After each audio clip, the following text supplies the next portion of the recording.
With Sam Warburton still recovering from a shoulder injury, ALUN WYN JONES was installed as captain for the game against Italy. 6 months ago in Australia, it was the same story when he replaced his Welsh teammate for the deciding test on the Lions tour, and in so doing became the first replacement captain since 1904 to lead a Lions side to victory. Before Christmas I was injured, I hadn't played any rugby, I wasn't in contention, my name wasn't in the ring, if you like, to go, so to be selected was probably more of an achievement for me than the leadership in the last test.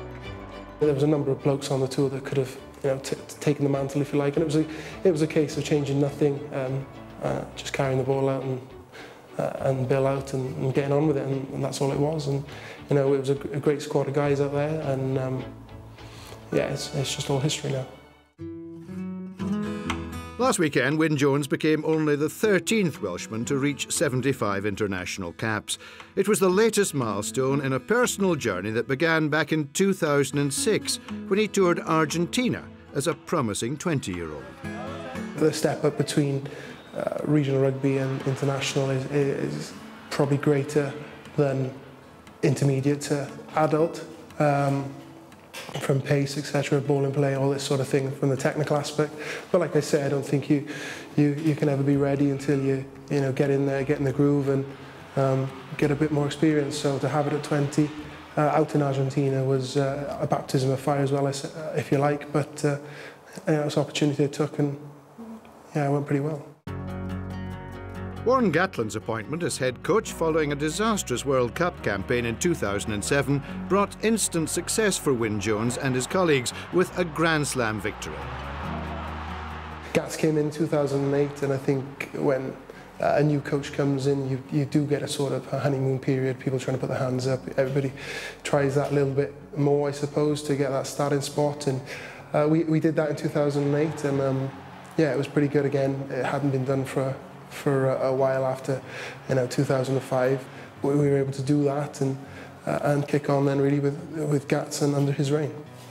He's a pretty honest bloke. I think he calls a spade a spade. If he's not happy with it, something, he'll let you know, and that's a good working relationship to have, because he's very open to the fact that he likes to boys to take the reins of certain areas of the game, and challenge the coaching staff to get the best out of them, and in turn get the best out of the environment and the players he has.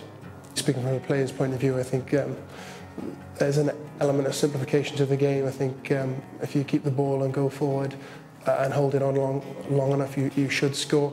Marry that with some great young athletes that have come through the academy system, and it's a pretty good recipe for successful rugby.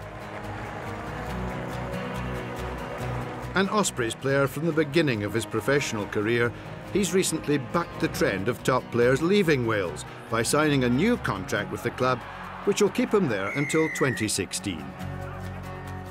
People probably think I'm getting on now because I've been playing a while, but I'm only 28 now, so still young in my 20s. But as long as I keep preparing each season as it's a new season, and one game at a time, anything can happen.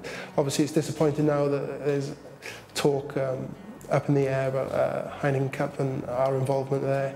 But if we move on to have a Welsh Anglo League, it could be a new competition there. I do feel like there's a big hole in my career not having achieved the Heineken Cup, but you can't have everything. And touch wood, if I stay fit, there's another World Cup around the corner.